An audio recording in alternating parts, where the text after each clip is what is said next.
आज की बड़ी खबर सामने आ रही है कि जेएनयू में उग्र प्रदर्शन हो रहा है और देश विरोधी नारे लगाए जा रहे हैं। अचानक ऐसा क्या हुआ कि मोदी शाह की कब्र खुदेगी के नारे फिर से जेएनयू के छात्र लगा रहे हैं? रिचा, अचानक ऐसा क्या हुआ है, आप बताइए दर्शकों। बिल्कुल वंशिका, सबसे पहले तो मैं जो ताज़ा अपडेट्स हैं उस पर ही आपको बता दूं कि सुप्रीम कोर्ट द्वारा उमर खालिद और शर्जील इमाम की जमानत याचिका खारिज किए जाने के ठीक एक दिन बाद जवाहरलाल नेहरू विश्वविद्यालय यानी कि देश की राजधानी का जो सबसे चर्चित विश्वविद्यालय है जेएनयू, उसमें छात्रों के एक समूह ने प्रदर्शन किया।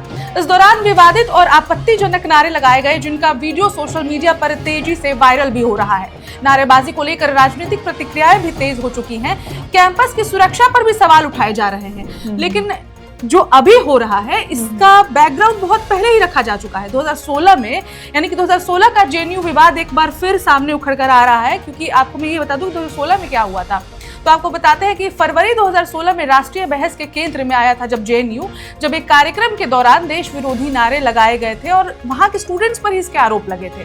उस समय उमर खालिद और कन्हैया कुमार जैसे छात्र नेताओं के नाम सामने आए थे। और वंशिका, आपको ये भी बता दें कि पुलिस कार्रवाई तक हो गई थी। देशव्यापी बहस और मुकदमों के बाद ये मुद्दा लंबे समय तक सुर्खियों में रहा था। शर्जील इमाम उस दौर में अकादमिक गतिविधियों और फिर बाद में राजनीतिक भाषणों के कारण काफी चर्चा में आए थे। फिलहाल शर्जील जो है उमर खालिद के साथ जेल में बंद हैं।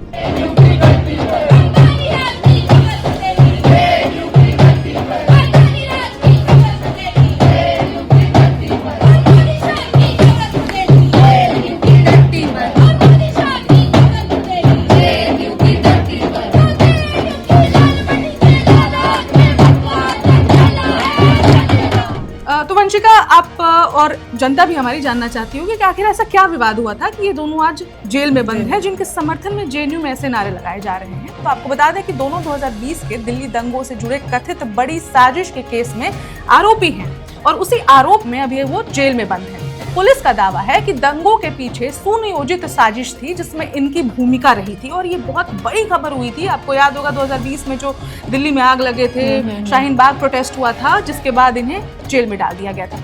इसी आधार पर यूएपीए के तहत कार्रवाई की गई थी। बचाव पक्ष का कहना है कि आरोप राजनीतिक हैं और लंबे समय से चल रही न्यायिक हिरासत मौलिक अधिकारों का उल्लंघन है।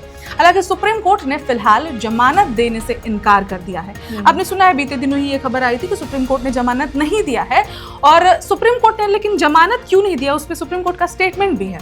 कोर्ट ने माना है कि मामला राष्ट्रीय सुरक्षा से जुड़ा बताया गया है और यूएपीए के तहत जमानत का मानक जो है वो काफी स्ट्रिक्ट है, सख्त है, इसलिए उन्हें जमानत नहीं दी जा सकती है। कोर्ट ने इस स्तर पर हस्तक्षेप करने से इनकार करते हुए कहा कि ट्रायल के दौरान साक्ष्यों की जांच होनी चाहिए।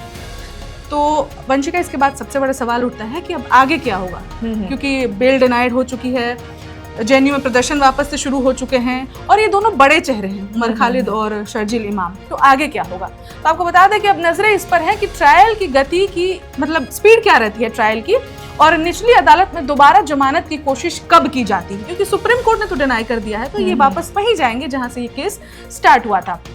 इसके बाद प्रशासन कैसे क्या प्रतिक्रिया देता है, सब कुछ देश के केंद्र में रहने वाला है। फिलहाल सुप्रीम कोर्ट के फैसले के बाद जेएनयू में प्रदर्शन ने इस मामले को एक बार फिर राष्ट्रीय बहस का मुद्दा बना दिया है और अदालत तक सीमित नहीं रह गया है ये बहस, क्योंकि एक बार फिर से देश विरोधी नारे और खास करके देश के प्रधानमंत्री और होम मिनिस्टर, मतलब आप समझ लीजिए कि ये कितनी बड़ी बात हो जा रही है। पर रिचा, अब ये बताओ कि जेएनयू में प्रदर्शन लगातार हो रहा है और उनकी बेल भी रिजेक्ट हो चुकी है, तो अब आगे क्या होगा, आगे देखने को क्या मिलेगा? वंशिका, आपने बहुत इंपॉर्टेंट क्वेश्चन पूछा है, क्योंकि जेएनयू में फिलहाल जैसा कि आपने और हमने ऑलरेडी बताया कि प्रधानमंत्री और गृह मंत्री के खिलाफ नारे लगाए जा रहे हैं, उनकी कब्र खोदने की बात हो रही है। लेकिन केस जो है वो शर्जील इमाम और उमर खालिद का है। तो इस केस में आगे क्या होने वाला है, तो अब नजरें इस पर ही सबकी टिकी हुई है कि ट्रायल की गति क्या रहती है, यानी कि निचली अदालत में दोबारा जमानत की कोशिश कब की जाती है और कैंपस में बढ़ते तनाव पर प्रशासन कैसे प्रतिक्रिया देता है, ये भी बहुत जरूरी सवाल रहने वाला है।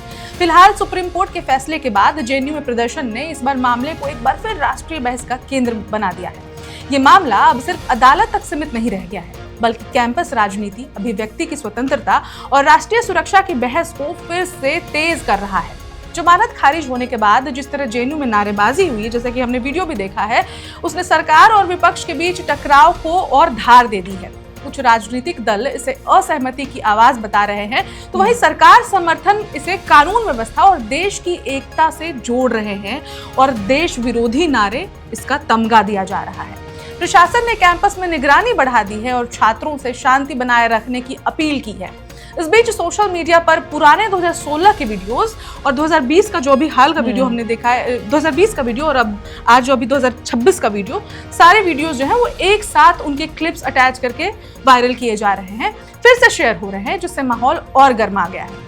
तो वंशिका, मैं आपको यही बता सकती हूँ कि इस देश में अभिव्यक्ति की आज़ादी है, लेकिन अभिव्यक्ति की आज़ादी की लिमिट कितनी है ये तय करना हमारा काम नहीं है। लेकिन अभी जो जेएनयू के कैंपस में हो रहा है, इस पर सरकार और प्रशासन क्या फैसला लेती है, ये देखना बेहद दिलचस्प रहने वाला है।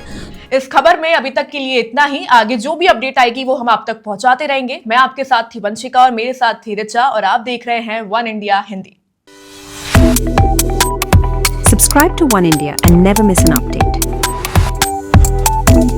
Download the One India app now.